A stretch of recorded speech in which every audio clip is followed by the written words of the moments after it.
Morning, all. All right, so news of the day video for all you fine people on the internet for your Thursday, May the 9th.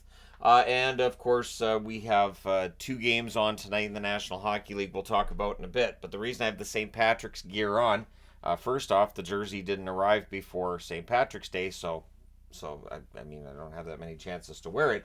But we're talking about the Toronto Maple Leafs, who were once the Toronto St. Patrick's, and Sheldon Keefe is out as head coach. So we knew this was coming. Everybody knew this was coming. This is the least surprising coaching move I can remember in years. But still, Sheldon Keefe, a long resume for him with the Toronto Maple Leafs. We'll see if he ends up coaching somewhere else. The odds makers seem to think that Craig Berube's the next guy, and I think most people would agree that this looks like it's a job that Berube's going to end up getting. The Toronto Maple Leafs saying that they're starting their search for a coach. My guess is that they may have a really good idea of who they're hiring already. That's been the rumor, anyways. So Sheldon Keefe is out as expected, and we'll see what the Toronto Maple Leafs do this summer with their roster as well, because there's been a lot of talk about that too. Chris Knobloch, after last night's game between Vancouver and Edmonton, saying that Draisaitl had cramping issues. Which, it didn't look great. It didn't look like Draisaitl was in great shape in that third period there. So for the Edmonton Oilers, of course, losing Draisaitl, if that were to happen, would be potentially huge. That being said, they've overcome the loss of McDavid during the regular season pretty well. I know the postseason's a different beast, but we'll see what happens there with Draisaitl. It doesn't sound like he's going to miss any time, but if you're Vancouver, you might throw hits a little bit more regularly in his direction. It's just that's the way the playoffs work. If you think an opponent might be a little bit weakened on some level, then it does happen. So Utah for next year, they're just gonna have Utah across the front of their chest. Yeah, yeah. It is going to be a PWHL like situation. What confuses me is that they're holding off on naming the team, revealing the team's colors, as well as the logo until next season, which I don't really get. So we're going to have just like a black and white jersey, or we're going to get maybe a blue jersey, but that won't be the actual color later.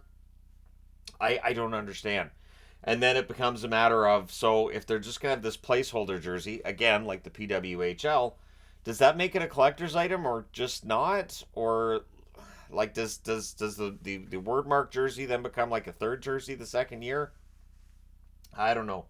It's going to be interesting to see if any of them are available at retail at all, because of the amount of time that we've had since the move to actually see any kind of manufacturing and anything like that. Usually with the Adidas jerseys, it was like almost a 2-year turnaround from concept to actually having a retail jersey. So I have no idea what Utah merch is going to look like for this year, and this is why personally I'm just planning on wearing like all-star jerseys and deciding this is Utah for now. So yeah, we'll see what they look like, but I don't know if it's just a placeholder jersey. I don't know why one might add it other than just for collector reasons. I can't figure out any other reason, because next year it'll be, the brand new logo and the name and everything. I just find it odd that they're not even going to reveal what the name is going to be necessarily until then. So, or, maybe they'll reveal it and then they'll have all of everything drawn up, and then we can anticipate those jerseys being available the following summer. So we'll see. It should be interesting. The Ottawa Senators have to forfeit a draft pick either this year, next year, or 2026, and they've decided, since their number one draft pick this year is 7th overall, that they're not giving that up. So of course this is from the Dodonov fallout, and so they have to forfeit either the 2025 or 2026 first round draft pick. If you're an Ottawa fan, you're hoping it's next year, because that'd very likely mean that they're a playoff team. But I totally understand why they're keeping that draft pick this year. Number 7, you can get good players at the 7th pick. So we'll see what happens with the Sens with that pick, and again throughout the summer. So 2 games tonight in the National Hockey League. One starting at 7 Eastern, 4 Pacific. One starting 2.5 hours later. And if it's like 2 days ago, we may very well see overtime in both series. The New York Rangers can really take a stranglehold on this series and start to have a little bit of swagger in their game, because they've won all 6 games they've played in these playoffs. So if you're a Rangers fan, you haven't had any reason to think these playoffs are anything other than awesome, right? So the Rangers up 2-0, looking for that 3-0 stranglehold lead in Carolina. Panarin, 3 goals, 4 assists so far in the playoffs. He's been more productive, I think, against Carolina than he was in the first round. Trocheck, 5 goals, 5 assists, 10 points. Absolute beast in these playoffs. Zibanejad, 3 goals, 8 assists, much the same, an absolute beast in these playoffs. Shesterkin's been excellent, 929 save percentage, so Carolina has their work cut out for them. Sebastian Aho, 2 goals, 6 assists, so he does have 8 points for Carolina. He's played well. Teravainen, they need a little bit more from. 2 goals, 2 assists for him thus far in these playoffs. They really need something from Kotkaniemi. No points, 10 shots. And at what point in time do we talk about Carolina maybe looking at a buyout with Kotkaniemi? Because again, he had a decent start to the season, but it fell off fast, and now in the playoffs they're not getting any production. We'll see what happens there. Freddie Anderson, 899 save percentage. He's not playing tonight. Kochetkov is going to make his debut in these playoffs tonight.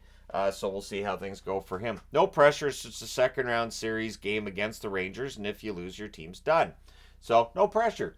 Then at 9:30 Eastern, 6:30 Pacific, we have the Colorado Avalanche and the Dallas Stars. Again, this is pretty simple. Dallas cannot afford to go down 2-0 at home against Colorado.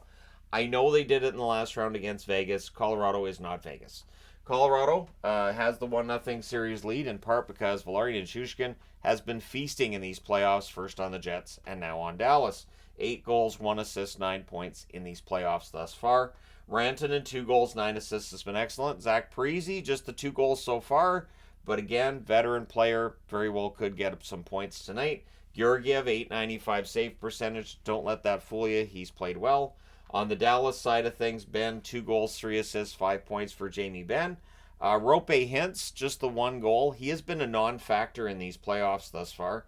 Really needs to start getting to the net, needs to start burying some pucks. Pavelski, 1 assist. He had that in the first game. We'll see if he has a goal coming for him tonight because they need that too. Jake Ottinger's save percentage dropped in that first game, at least for the entire playoffs. He is now at a 915 in these playoffs, so we'll see what happens tonight. Obviously, as a Dallas fan, I'm hoping the series gets tied up, but we shall see. These playoffs have been surprising on some levels. I know some want more Game 7s than what we've seen so far, but I mean, the second round so far has been kind of fun, and I say that because, the teams I'm rooting for, it's been an up-and-down experience, but at least the experience is there. All right, meaning that it's better than them not being in the playoffs at all. So let me know your thoughts in the comment section below, as always. Don't forget to hit like and subscribe if you've not done so already. Thank you guys so much for all your support, as always. I will talk to you again soon.